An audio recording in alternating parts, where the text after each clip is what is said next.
નમસ્કાર વિદ્યાર્થી મિત્રો, કેમ છો બધા? મજામાં? આશા રાખું છું બધા મજામાં હશો અને વિદ્યાકુલ સાથે તમારા અભ્યાસને સરળતાથી આગળ વધારી રહ્યા હશો.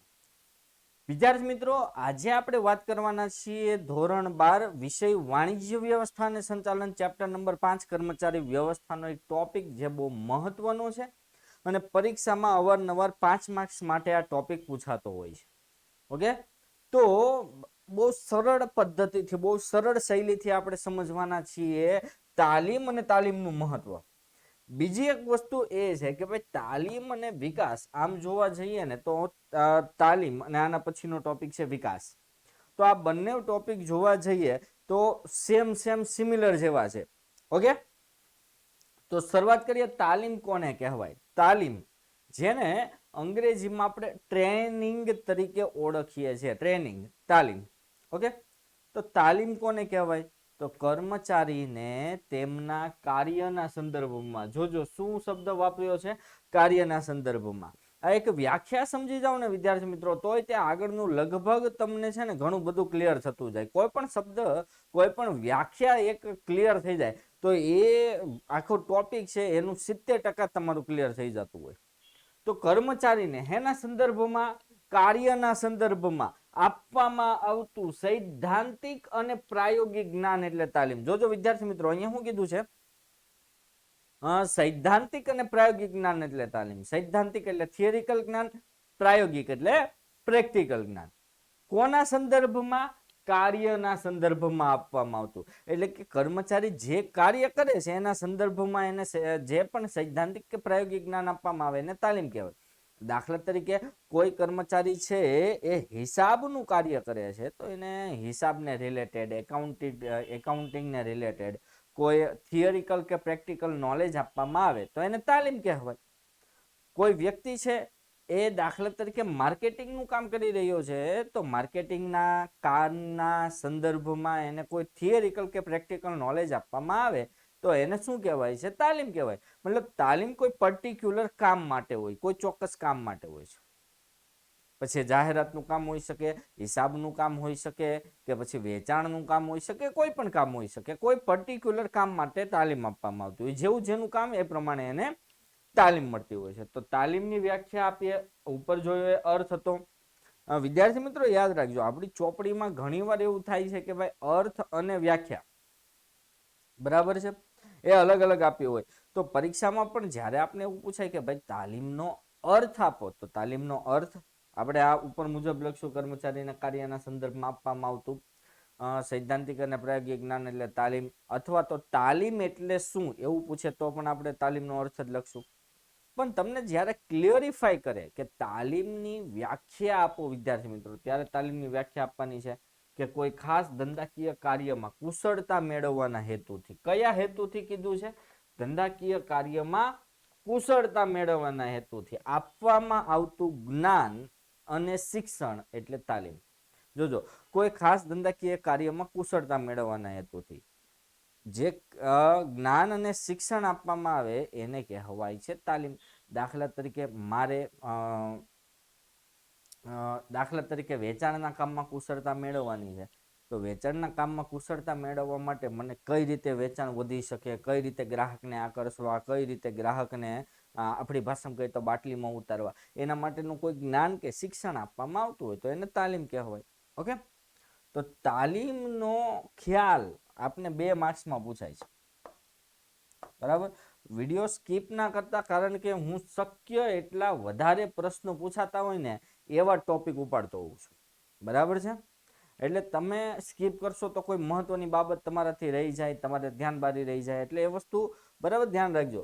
તાલીમનો અર્થ ખ્યાલ સ્પષ્ટ કરતા એક સંચાલન શાસ્ત્રી શું કહે છે કે ધંધાની પ્રવૃત્તિને ધ્યાનમાં રાખીને કર્મચારીનું જ્ઞાન, કૌશલ્ય, વલણ, વર્તન અને ટેકનિકલ સમજમાં વધારો થાય એ રીતે કર્મચારીને આધુનિક માહિતી આપવાની પદ્ધતિ એટલે શું છે? તાલીમ. બરાબર, શું કીધું છે કે ભાઈ ધંધાકીય પ્રવૃત્તિ છે એને ધ્યાનમાં રાખીને, ભાઈ જેવી ધંધાકીય પ્રવૃત્તિ છે એને ધ્યાનમાં રાખીને કર્મચારીનું જ્ઞાન વધે, કૌશલ્ય વધે, વલણ વર્તનમાં ફેરફાર થાય, ટેકનિકલ સમજમાં વધારો થાય, એ માટે એને જે પણ કઈ આધુનિક માહિતી, લેટેસ્ટ માહિતી આપવામાં આવે છે એને તાલીમ કહેવાય. તાલીમ હંમેશા લેટેસ્ટ માહિતી માટેની જ હોય છે. ઓકે, આટલું ક્લિયર થઈ ગયું વિદ્યાર્થી મિત્રો? ચાલો આગળ વધીએ. તાલીમનું મહત્વનો પહેલો મુદ્દો આધુનિક જાણકારી. આધુનિક જાણકારી કોને કહેવાય? બરાબર, તો આપણે આમાં જુઓ છેલ્લો શબ્દ શું જોયો તો કર્મચારીને આધુનિક માહિતી. આધુનિક માહિતી એટલે કે લેટેસ્ટ માહિતી આપવાની પ્રક્રિયા એટલે તાલીમ. મતલબ તાલીમ છે એમાં લેટેસ્ટ માહિતી જ આપવામાં આવતી હશે, આધુનિક માહિતી જ આપવામાં આવતી હશે. બરાબર ને? કંઈક નવી ટેકનોલોજી શોધાય કે કંઈક નવું સંશોધન થાય કે કોઈ નવી મેથડ, નવી રીત, નવી પદ્ધતિ બજારમાં આવી હોય તો એ પદ્ધતિ વિશે કર્મચારીને જ્ઞાન આપવા માટે, પદ્ધતિ વિશે કર્મચારીને સમજ આપવા માટે તાલીમ આપીએ છીએ ને આપણે. તો તાલીમ હંમેશા આધુનિક જાણકારી માટેની જ હોય છે, લેટેસ્ટ માહિતી માટેની જ તાલીમ હોય છે. આજનું વિશ્વ એવું છે કે ભાઈ નવા નવા સંસાધનો ચાલુ જ રહે છે, રિસર્ચ ચાલુ જ રહી છે, કારણ કે દુનિયાને છે ને હંમેશા કંઈક ને કંઈક નવું જોઈતું હોય છે. અને આજનો બિઝનેસ યુગ એવો છે, આજનો સ્પર્ધાત્મક યુગ એવો છે કે ભાઈ જો તમે દુનિયાને કંઈક નવું, કંઈક અલગ નહીં આપો તો દુનિયા તમારા ધંધાને ફેંકી દેશે. તો આજનો ઔદ્યોગિક વિશ્વમાં નવા સંશોધન થયા, નવા સંશોધન થવાથી ટેકનિકલ જ્ઞાન વધી રહ્યું છે. અત્યારે તમે જુઓ તો દરેક ક્ષેત્રમાં ટેકનોલોજી આવી ગઈ છે, દરેક ક્ષેત્રમાં ટેકનિકલ જ્ઞાન બહુ મહત્વનું બની ગયું છે. તો આવા સંજોગોમાં કોઈ પણ ધંધાકીય એકમે પોતાના કર્મચારીને તાલીમ આપવી આવશ્યક એટલે જરૂરી જ નહીં પરંતુ અનિવાર્ય એટલે કે ફરજિયાત છે. જો તમે તમારા કર્મચારીઓને નવી ટેકનોલોજી વિશે કે નવા સંશોધનો વિશે તાલીમ નહીં આપો તો તમારા કર્મચારી એ નવી ટેકનોલોજી ઉપર કામ નહીં કરી શકે. બરાબર છે? નવી મેથડથી કામ નહીં કરી શકે. તો આજનો સ્પર્ધાત્મક યુગ એવો છે કે ભાઈ કર્મચારી અપ ટુ ડેટ હોવો જોઈએ અને લેટેસ્ટ નોલેજ હોવું જોઈએ. અને આવું લેટેસ્ટ નોલેજ કોના દ્વારા આવશે વિદ્યાર્થી મિત્રો? તાલીમ દ્વારા આવશે. બીજું, કાર્ય સંતોષમાં વધારો. આ પોઈન્ટ એવો છે કે જે દરેક બાબતમાં, દરેક મહત્વ જોઈ લો, પછી આયોજનનું મહત્વ હોય કે પછી સંચાલનનું મહત્વ હોય કે કોઈ પણ સવાલ મહત્વવાળો હશે ને એમાં આ પ્રશ્ન આવશે, કાર્ય સંતોષમાં વધારો. તો વિદ્યાર્થી મિત્રો, કાર્ય સંતોષમાં વધારો કેમ મળે? કે ભાઈ કર્મચારીને જે કાર્ય અંગે તાલીમ આપી છે તે જ કાર્ય કરવાનું છે એટલે એને કાર્ય સંતોષ મળશે. એટલે કે કર્મચારીને હિસાબની તાલીમ આપી છે તો એને હિસાબનું જ કામ કરવાનું છે, એને વેચાણની તાલીમ આપી છે તો એને વેચાણનું જ કામ કરવાનું છે, કર્મચારીને ખરીદીની તાલીમ આપી છે તો એને ખરીદીનું જ કામ કરવાનું છે. મતલબ તમને જે કાર્યની તાલીમ આપી છે એ જ કામ કરવાનું છે. મતલબ અગાઉ તમને આરે જે કાર્ય કરવાનું છે એના વિશે તમને તાલીમ આપી દીધી છે. દાખલા તરીકે તમારે કંપનીમાં વેચાણનું કામ કરવાનું છે તો તમારું કામ શરૂ થયા પહેલા વેચાણ અંગેની તમને જરૂરી આખી ટ્રેનિંગ આપી દેવામાં આવી, તાલીમ આપી દેવામાં આવી. મતલબ કામની શરૂઆત કરતા પહેલા એ કામ કઈ રીતે કરવું એ ક્લિયર છે તમારા મગજમાં, તમને એના વિશે ખબર છે. અને જ્યારે માણસને કામ કેમ કરવું એની મેથડ આવડતી હોય, કામ કરતા આવડતું હોય તો ઇઝીલી કામ કરી શકે. કર્મચારીને કાર્ય સંતોષ વધે, કાર્ય સંતોષમાં વધારો થાય, કામ કરવાનો સંતોષ મળે. બરાબર વિદ્યાર્થી મિત્રો, આગળ વધીએ પહેલા જણાવી દઉં કે યુથ વિદ્યાકુલ દ્વારા વર્ષ 2022-23 ધોરણ 10ની યુનિટી બેચ અને ધોરણ 12ની સંજીવની બેચના એડમિશન પ્રોસેસ ચાલુ થઈ ગઈ છે. ફીસ સ્ટ્રક્ચર તમારી સામે છે. તમને કદાચ આશ્ચર્ય લાગશે કે ઓહો આટલી ઓછી ફી. બરાબર, ધોરણ 12ની વાત કરીએ તો ઓનલી 11 રૂપીસ, 11 રૂપિયા કરતા પણ ઓછી ફી પર ડે ની આવે છે. એટલે કે તમારા એક વડાપાઉંના કિંમત કરતા પણ ઓછી ફીમાં વિદ્યાકુલ તમને બહુ ક્વોલિટી વાળું એજ્યુકેશન આપી રહ્યું છે. તો વિદ્યાર્થી મિત્રો જલ્દી જ વિદ્યાકુલ સાથે જોડાઓ. ઓકે, આગળ વધીએ સલામતી. ભાઈ મશીન પર કોઈ કર્મચારી કામ કરી રહ્યો છે, મશીનરી ઉપર કામ કરી રહ્યો છે, તો એ કામદારને અકસ્માતથી બચાવવું હોય, એક્સિડન્ટથી બચાવવું હોય તો એને તાલીમ આપવી જ પડે. બીજું, મશીનરી પર કામ કરતો કર્મચારીને થાક કે કંટાળો અનુભવ્યા વગર ઉત્સાહથી કામ કરી શકે એ માટે પણ એને તાલીમ આપવી જરૂરી છે. એક એક્ઝામ્પલ આપું. દાખલા તરીકે કોઈ કામદાર મશીનરી ઉપર કામ કરે છે, તો ભાઈ મશીનરી તો આજના સમયમાં તમે જુઓ તો ઘણી બધી હેવી મશીનરી આવી ગઈ, મોટી મોટી, બરાબર છે, મહાકાય યંત્રો આવી ગયા.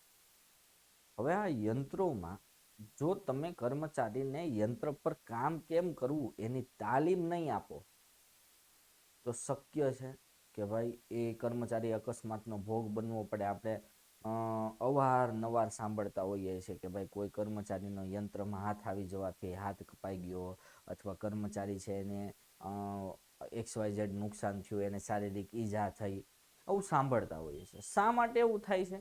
એનું થવાનું કારણ એક જ છે કે ભાઈ પૂરતી તાલીમનો અભાવ.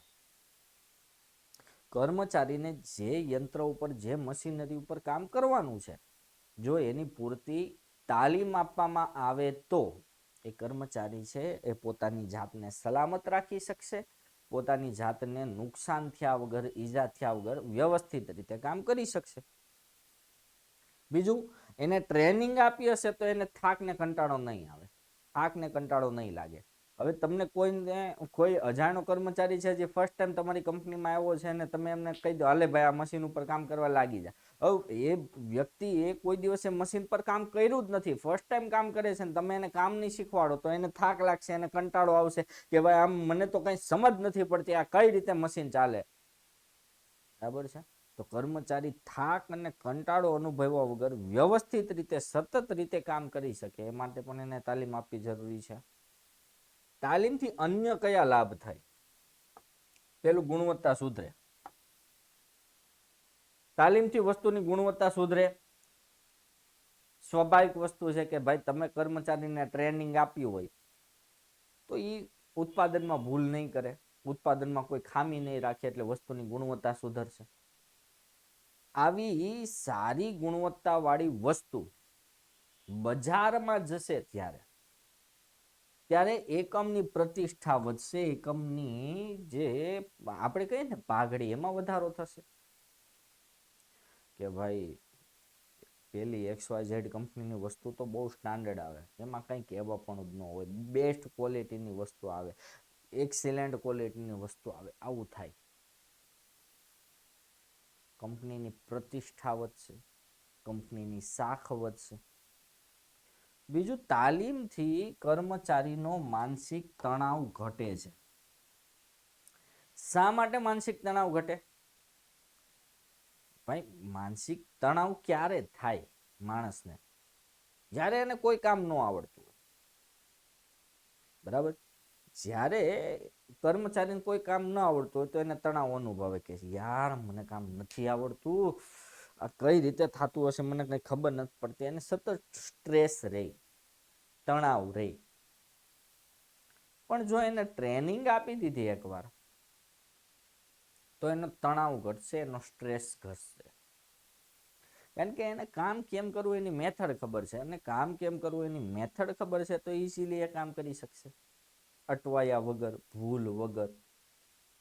તણાવ ઘટશે, એકમમાં સહકારનું વાતાવરણ સર્જાશે, કર્મચારી એકબીજાને સહકાર આપશે, એકબીજાને સપોર્ટ આપશે, હળી મળીને કામ કરશે.